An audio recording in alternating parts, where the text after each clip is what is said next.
Let me know in the comments what's between your guitar and amp, and if you need any help setting it up or dialing in your sound, I will get back to you in the comments and answer completely for free to the best of my abilities. I respond to every single comment on this channel. I'm not going to do any playing at all in this video. I'm just going to guide you through the process, because whatever I put on my board will be different from what you put on your board. But if enough people want to see me put something together, showing you the audio along the way, let me know, and maybe later on we can do some playing so you can see the progression from point A to point B. Now, I personally don't use any pedals 90% of the time. There's a line in Quigley Down Under that goes, "I said I never had much use for one. Never said I didn't know how to use one." At various times in my life, I've been required to put together fairly large and elaborate pedal boards when other people were paying the bill and I was there to do a job. The extent of my decadence with gear pretty much ends with Jimi Hendrix. Comparatively speaking, Jimi didn't run that many effects, relative to what you see now and have seen steadily building since the 1980s. I pass no judgment either way, but once you have a lot of gear, it helps to know about approaches to setting it up to get the best sound out of that gear. When I use the phrase signal chain, literally all I mean is where does one effect go on the way into another effect? What goes first, and what goes last, and what goes in between? The basic concept is incredibly simple, with a lot of room for breaking the rules, experiment along the way. Generally speaking, from your guitar, conventional wisdom is that you want to hit dynamics effects first. Well, what are dynamics effects at all? In very simple terms, if you use a compressor pedal, it's your compressor pedal. And I want to keep this really basic right now to keep the material accessible. When it comes to effects such as clean boosts, arguably you can call that dynamics. It is boosting the signal, it's making your guitar louder. From the dynamics effects, you want to go into drives. By drives, anything that will distort the sound, even marginally, all the way up to full-on heavy distortion. And it could be a fuzz pedal if you're into the 1960s guitar tones, or for that matter, the other uses of fuzz that came after the 60s, somewhat with different kinds of players, but I'm into the 60s stuff with Hendrix and Jeff Beck. Bear in mind along the way that as we're talking about exceptions, that's the first notable one. If you're running a fuzz, a lot of times that fuzz will sound best right at the beginning of the chain, and it has to do with the electronics aspect of it, and impedance, and other things that we won't get into. I don't watch guitar YouTubers. I watch Uncle Doug. So going purely on a visceral level without understanding why it works that way, sometimes when you put your fuzz pedal too late in the chain, it starts to sound really crappy. We'll come back to some other considerations and general exceptions later on. Bear in mind also that somebody like Stevie Ray Vaughan was primarily using the Tube Screamer as a clean boost, and there's an old interview where Stevie says, "I just use the Tube Screamer because I haven't found anything that I like better yet." Stevie was primarily using the Tube Screamer to kick the front end of his amps. Out of your drives category, conventional wisdom is that you want to go into your modulation effects. Well, what are those? Well, a chorus flanger pedal is by far the most ubiquitous and the most pedestrian and the most widespread, but it could also include things like a true vibrato effect. It could include things like a univibe or something like a univibe, and that's into the Hendrix camp, certainly the Robin Trower camp.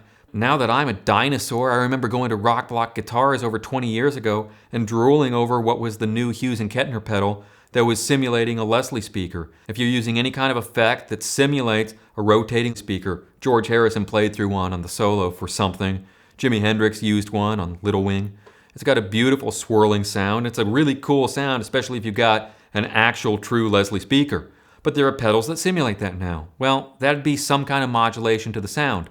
So you'd lump that in your modulation effects. I used to have the original Digitech Whammy WH1, which had a really cool detuning effect in it. And I would have lumped that in with some kind of modulation. It's anything that'll change the pitch or play with the pitch of the sound and blend it back in with the original signal. Out of modulation, conventional wisdom is that you wind up with your time-based effects. Quite simply, that's your reverb, it's your delay, it's your light slapback echo, which delay and echo are kind of one of the same, but echo is a lot shorter than delay. Echo is like a really quick delay. And generally you want to put your time-based effects at the end. Out of that, then you'll wind up going out your pedal board into your amplifier. The block diagram that I drew up can be viewed and downloaded directly from the website. It's free to take, but remember that it's only a starting point. And to give credence to that, all we need to do is look to really great guitar players and some of my personal heroes. Exception 1, Eric Johnson. Eric does the opposite, like George Costanza, who at one point was interested in guitar lessons if you're a Seinfeld historian. You may be familiar with the reference. In any event, Eric will flip the chorus and the delay. So effectively what happens in real-world application, he's chorusing the delay.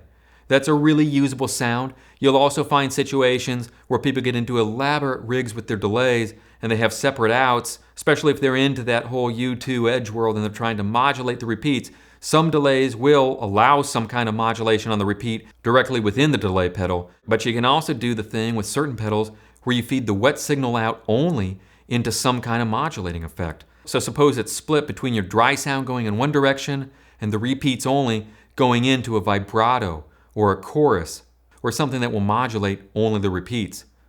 Personally, I like vintage gear. I'm nuts about an old school approach to guitar playing that feels like it's kind of a thing of the past now, but I still own a tube tape delay. When you get into that world, it's naturally going to modulate because tape warbles. A tape delay unit will have the repeat sounding a lot more lo-fi than something that's really digital and really clean sounding. But the point is that conventionally speaking, you go from your modulation effects into your time-based effects out to the amp. But there's all kinds of exceptions and things that you can do to break the rules. Earlier on, I mentioned we'd get back to some other exceptions. This is my favorite tremolo pedal. I love this pedal. Mellow Yellow Tremolo, Mad Professor. I went into rock block guitars back before they screwed up the block. Long time ago. It's all beat up. Bought this pedal. What a beautiful sounding tremolo. But in that chart I put, in that block diagram I put, let's make sure that doesn't fall off the console. Wouldn't that be a moment on video you would remember? Boom, boom, boom, boom. But if you're using tremolos, if you love tremolo, I love tremolo. Experiment with where you put it. Even though I lumped it in with modulation effects, think about it. It's varying the amplitude of the sound. The volume is going up and going down. The sound is coming in and going out. Depending on how much depth and speed you have with your tremolo, you can really get into those swampy, great sounds. One of my favorite tremolo guitar sounds, maybe ever, Scratch My Back, Slim Harpo. And the guitar player on that record. Slinky by Chet Atkins was another great use early on of tremolo. So it's a modulation of amplitude, but it's not a modulation of pitch. In Fender schematics, the tremolo will be applied towards the output section of the amp, and the reverb circuit will come a little bit before. Think of like the schematic to a Princeton reverb or a deluxe reverb. The great tremolos were already built into the great vintage amps. You might mess around with where you want to put that tremolo. Break all the rules I've set forth. These are just starting guidelines. It's conventional wisdom that you move beyond. I've typically placed my tremolos before the reverb on a pedal board, but it's something you could flip around and experiment with. In fact, it's something that I might experiment with now that I just thought about that. Okay, if you're using wah-wahs. Well, generally you want to put wah-wahs somewhere near the front end of the board. But where you put it in the front end can vary. Classic case in point, Hendrix notoriously would run his wah-wah before his fuzz. Jimmy just broke the rule that I outlined earlier on when I said, try putting your fuzz first because of the impedance. Yeah, that's true, but Jimmy ran into his wah-wah, then into the fuzz. And remember that Jimmy was working very closely with Roger Mayer, and Roger was looking out for Jimmy, helping to shape his sound and certainly modify all that gear and get the best possible sound. So most of us don't have a personal Roger Mayer hanging around. We got to figure it out for ourselves. But in Jimmy's case, and I found in using the Roger Mayer stuff in particular, putting the wah-wah first really is the Hendrix sound. What is this doing, and what is the general lesson? Anything you put first affects everything else that comes downstream. Remembering what I've said before on this channel that's my favorite effect. It's my favorite pedal. It's everything. So if you put the wah-wah before the fuzz, you're wah-wahing the fuzz. And yes, wah-wah is a verb. Or if you're listening to George Harrison on All Things Must Pass, it's a noun. You've given me a wah-wah. Electronically speaking, what is a wah-wah in very basic terms? It's a filter and it's variable, from bass frequencies to treble frequencies. But while Hendrix ran the wah-wah first, Jeff Beck did the opposite, and I've verified and validated this with research and old photographs to prove it. What happens when you put the wah-wah after the fuzz? Well, then you're fuzzing the filter. Totally different sound. And try to describe it, but the way I think about tones are in terms of references. I Ain't Superstitious, off of the album Truth by the Jeff Beck Group, featuring Rod Stewart on vocals. Now, while I wasn't there personally in the studio, based on what I hear, based on my ear for sound, and based on photos I've seen of Jeff Beck in general from that era and a little bit beyond, you see the photographic evidence of Beck putting his wah-wah after his dirt box. Meanwhile, through plenty of live footage, you can see it all over YouTube, Hendrix is notorious for running the wah-wah before the fuzz. So do you want Voodoo Child's Slight Return, or do you want I Ain't Superstitious? Both great sounds, different sounds. So if the exception works there, where else might the exception work? Well, for example, where are you going to place your Univibe pedal? I mentioned Hendrix placing his more towards the end of the chain, and that falls in line with more conventional wisdom about placing your modulation effects later on. But I believe Robin Trower will place his vibe earlier on in the chain, so the vibe will actually come before the overdrive.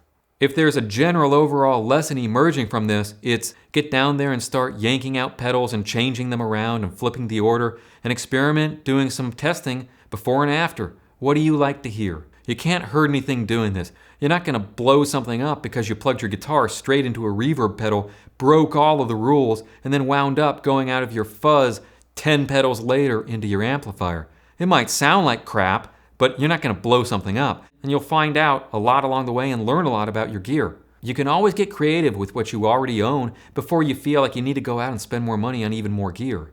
Sometimes, and by sometimes I mean most of the time, the true impediment to creativity is up here. All art is imagination, and that cannot be fixed. Sometimes you can buy it, most of the time you can't. Along those same lines, the art of the art is the art that conceals the art.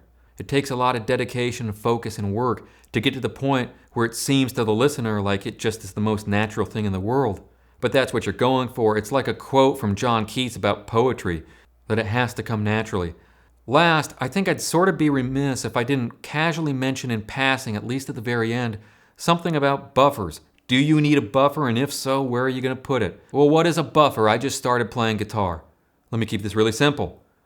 When you run your guitar through a whole bunch of gear, it changes the feel and it changes the sound. Instead of it going from the guitar pickups out the output jack of the guitar straight into the amplifier or the modeler or the profiler, to each their own, use what you like, use what you can afford, use what you have. Once you start putting a lot of stuff in between, the simplest level is that even if those effects contain what's known as true bypass, you're still running your signal through a whole bunch of little cables that are connecting one effect into the other effect, and the cable length adds up.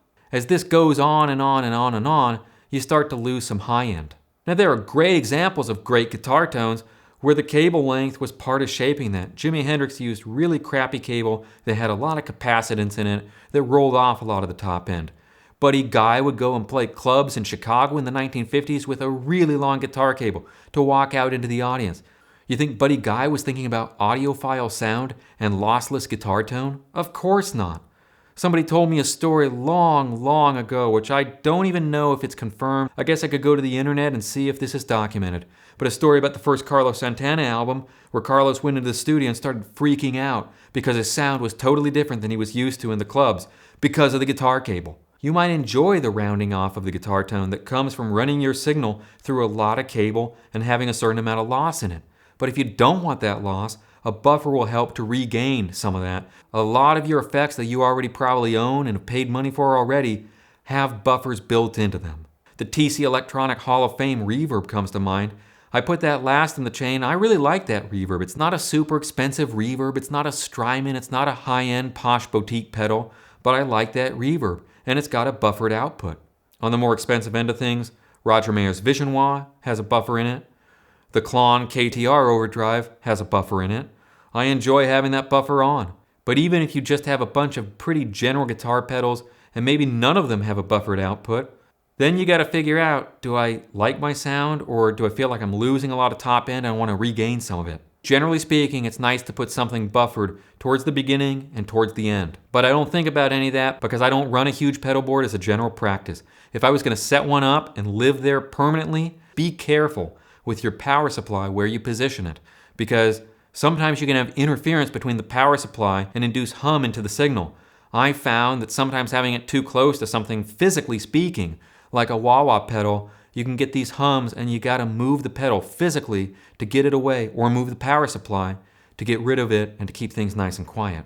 On a final note, purely for people who want to do this either on a very high-end professional level or who just want to buy really high-end professional gear, I have to give a shout out to a product that I personally don't even own, primarily for the reason that I don't run a huge pedal board. But if I was gonna live there, it's expensive. This is the thing. I've known Todd Sharp for over 20 years. He's the best amp guy in Nashville.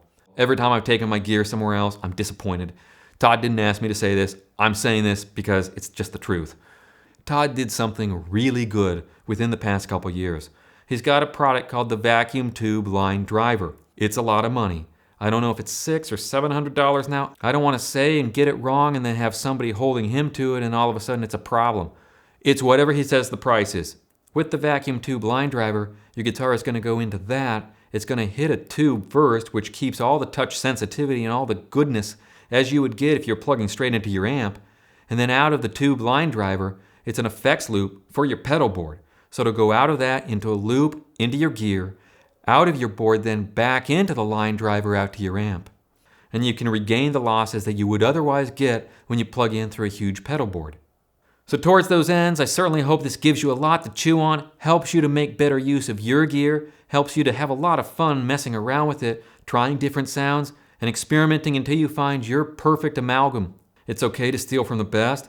Everything I learned about the guitar, I tried to learn from my inspirations, the people that I thought were the best. Learn from your heroes, and then you'll get, eventually, to the point in that Jackson Browne song where he says, forget your heroes, you don't really need those last few lessons. It takes a lot of playing, it takes a lot of work, it takes a lot of experimentation to get there, but eventually that's where you wind up. So I certainly hope that this has been helpful in beginning the process. So have a lot of fun, and let me know what you find out in the process. I want to hear from you. As always, thank you for watching. To quote Leonard Cohen again one last time, "Dear reader, please forgive me if I have wasted your time."